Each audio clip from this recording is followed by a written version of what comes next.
ছুটির দিনে ভাবলাম আজকে একটু অন্যরকম রান্না করা যাক, তাই আজকে রাঁধুনিটাও চেঞ্জ করে দিলাম। আজকে কর্তামশাইকে দিয়ে রান্না করালাম। মটনটা রান্না করালাম। প্রথমে মটনে দই দিয়ে দিচ্ছি, টক দই দিয়ে দিচ্ছি। পুরো কাজটা কর্তামশাইকে দিয়েই করিয়েছি। তারপরে আদা বাটা, 2 চামচ আদা বাটা দিয়ে মাংসটাকে ম্যারিনেট করে রাখা হচ্ছে। আজকে ক্যামেরাম্যান আমি, আর রান্নার রাঁধুনি হচ্ছেন কর্তামশাই। তো সেই দুজন মিলে রান্নাটা করে ফেললাম। মাংসটাকে ভালো করে দই আর আদা মাখিয়ে রেখে দিলাম।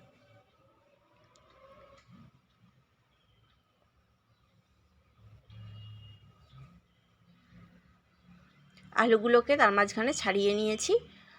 মশলাটা রেডি করতে যেটুখানি সময় লাগে, আর একটু দারচিনি গুঁড়ো করে নিচ্ছি।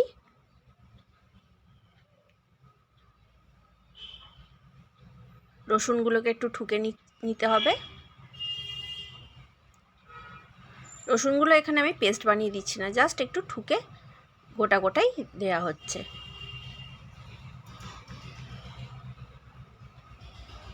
গোটা গোটা রসুন মাংসের মধ্যে দিলে সেটার টেস্ট অন্যরকম হয়।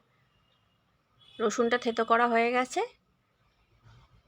পেঁয়াজটা কুচিয়ে নিয়ে হাত দিয়ে একটু চটকে নিয়ে দেওয়া হচ্ছে, যাতে পেঁয়াজটা ছেড়ে যায়, যাতে ভাজতে কম সময় লাগে। একটু চটকে নিলে পেঁয়াজটা পুরো ছেড়ে যাবে। সর্ষের তেল বসিয়ে দেওয়া হয়েছে। সর্ষের তেলে পুরো রান্নাটা হবে। এর মধ্যে প্রথমে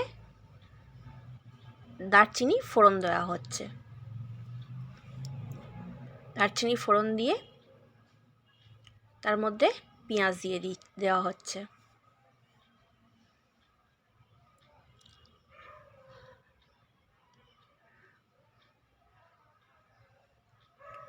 পেঁয়াজটা ভালো করে নেড়েচেড়ে ভেজে নেওয়া হবে।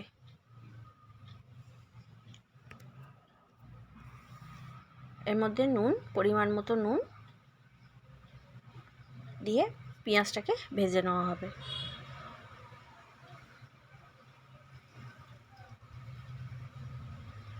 যদি রান্নার মধ্যে কিছু ভুল ত্রুটি হয়ে যায় মাফ করে দেবেন, আগে থেকেই ক্ষমা চেয়ে নিচ্ছি। রসুনটা দিয়ে দিচ্ছি। রসুনটা দিয়েছি। রসুনটা দিয়ে একটু নেড়ে চেড়ে নেওয়া হবে। আজকে মাংসটা হবে একদম সিম্পল ভাবে। মাংসগুলো এর মধ্যে দিয়ে দেওয়া হলো, দিয়ে মাংসটাকে একটু নাড়িয়ে নেওয়া হবে।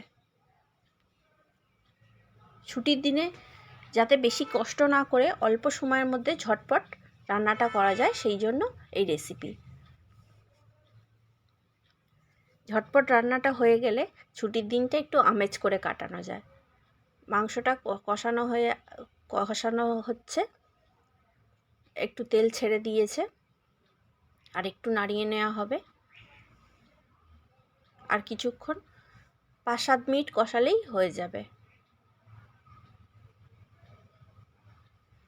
5-7 মিনিট কষিয়ে ঢাকা চাপা দেওয়ার কোনো ব্যাপার নেই। পেঁয়াজটা হালকা ভাজা হয়ে গেলে তার মধ্যে রসুন দিয়ে মাংসটা দিয়ে অল্প একটু কষিয়ে নিলেই হবে।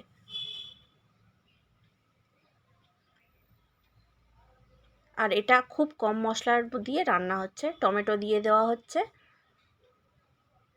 আলুগুলো কিন্তু আমি আলাদা করে আর ভাজিনি, আলুগুলো এর মধ্যেই দিয়ে দেওয়া হবে।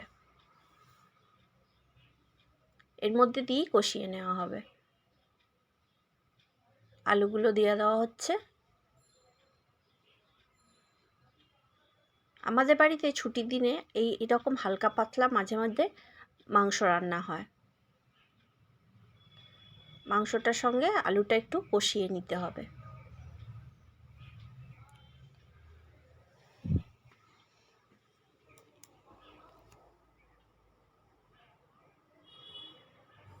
আলুটা দিয়ে মিনিট 5-7 কষিয়ে নিলেই তেল ছেড়ে দেবে। দিলে মশলা বাটি ধোয়া জলটা, যেটা ম্যারিনেট করে রাখা হয়েছিল, সেটা একটু দিয়ে দিলাম। মশলার বাটিতে একটু জিরে ধনের গুঁড়ো দিয়ে ভিজিয়ে রেখেছিলাম, সেইটাকে দিয়ে দিলাম।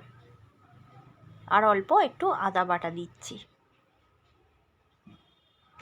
দিয়ে একটু কষিয়ে নিয়ে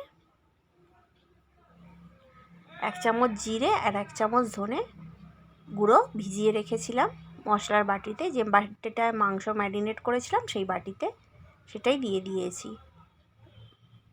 মাংসটা আর দিয়ে দিচ্ছি ঝালের জন্য লাল লঙ্কা বাটা। ঝালটা যে যার পছন্দ মতো দেবেন। আমি এখানে কাঁচা পাকা লঙ্কা ছিল সেইগুলোকেই বেটে দিয়ে দিয়েছি।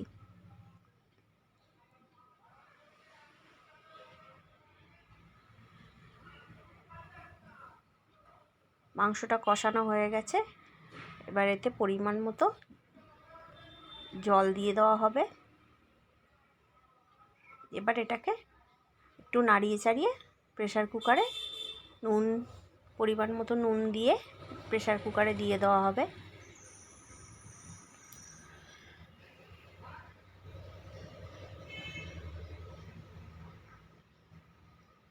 নুন দিয়ে একটু নাড়িয়ে চাড়িয়ে মিশিয়ে নেওয়া হচ্ছে।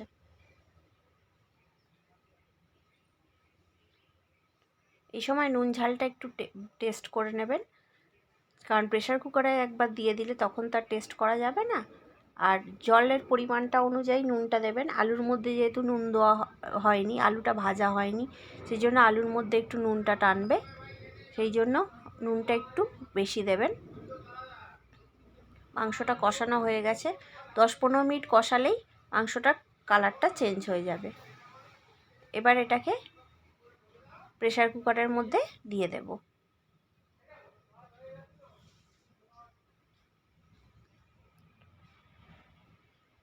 প্রেসার কুকারের মধ্যে দিয়ে পরিমাণ মতো জল দিতে হবে। এই জলটা একটু গরম করে দিলে সেটা ভালো হয়। আমরা এখানে একটু জলটা গরম করেই দিয়েছি। এবারে প্রেসার কুকারের ঢাকনাটা বন্ধ করে 3 থেকে 4টে সিটি দেব। সেটা প্রেসার কুকারের প্রেসার অনুযায়ী সিটিটা দেবেন। সব প্রেসার কুকারের প্রেসারটা তো সমান হয় না। আমি এখানে 3টে সিটি দিয়ে নামিয়ে রেখেছিলাম প্রেসারটা বসার জন্য। প্রেসারটা বসে গেছে। এবার আমি ঢাকনাটা খুলে মাংসটা আপনাদের দেখাচ্ছি। কি সুন্দর হয়েছে দেখুন কালারটা। কাঁচা লঙ্কা দিয়েছিলাম অথচ সুন্দর কালারটা এসেছে। এবার এটা আমরা গরম গরম ভাতের সঙ্গে সার্ভ করব। আজকে হালকা পাতলা মাংসের ঝোল রেসিপিটা কেমন লাগলো আমার কর্তামশাইয়ের হাতের রান্না, সবাই একবার ট্রাই করে দেখবেন। অবশ্যই কমেন্টস করে জানাবেন রেসিপিটা কেমন লাগলো।